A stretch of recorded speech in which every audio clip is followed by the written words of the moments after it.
তো আমার প্রিয় ভিউয়ার্সরা, দেখো আজকে আমি তোমাদের জন্য কি আর একটা নতুন রেসিপি নিয়ে এলাম। আমি সবজিগুলো কেটে ধুয়ে নিয়েছি। এখানে আছে কাঁচা লঙ্কা, আলু, বেগুনগুলো আলুর মতন টুকরো করা, আর এক টুকরো আদা। শাক আমি বেছে কেটে ভালো করে ধুয়ে নিয়েছি। অন্যদিকে আমি কড়াই বসিয়ে দিয়েছি, মাছের মাথাও দিয়ে দিয়েছি। মাছের মাথা আমার ভাজা হয়ে গেছে। আমি এখানে 5 ফোড়ন দিয়ে আলু আর বেগুনগুলো দিয়ে দিলাম। এইগুলো একটু ভাজা ভাজা করে নিতে হবে। এরপর এর মধ্যে আমি লবণ,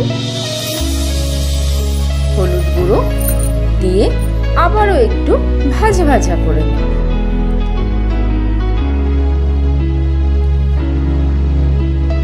ভাজা ভাজা করে নেওয়ার পর আমি এর মধ্যে কাঁচা লঙ্কা আর আদাটা দেব। আমি কাঁচা লঙ্কা আর আদাটা আমি গ্রেট করে নিয়েছি, আর কাঁচা লঙ্কাটা আমি কুচিয়ে নিয়েছি। এরপর এর মধ্যে আমি শাকটা দিয়ে দেব।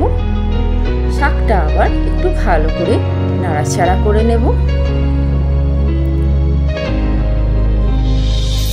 শাকটার সাথে আমার আলুগুলো সব মেশানো হয়ে গেছে। শাকের পরিমাণটাও অনেকটা কমে গেছে। আমি ওদের চিনি অ্যাড করলাম।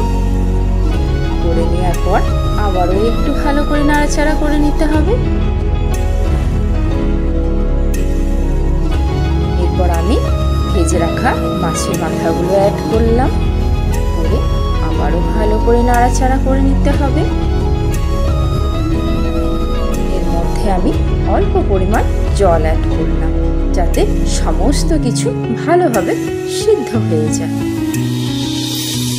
খুব বেশি কিন্তু আমি এখানে জল অ্যাড করব না, কারণ শাকটা থেকে একটু জল বেরোবে। তোমরা দেখতে পাচ্ছ অনেকটাই কিন্তু শাকের পরিমাণ কমে গেছে। আমার এখানে আলু গলে গেছে।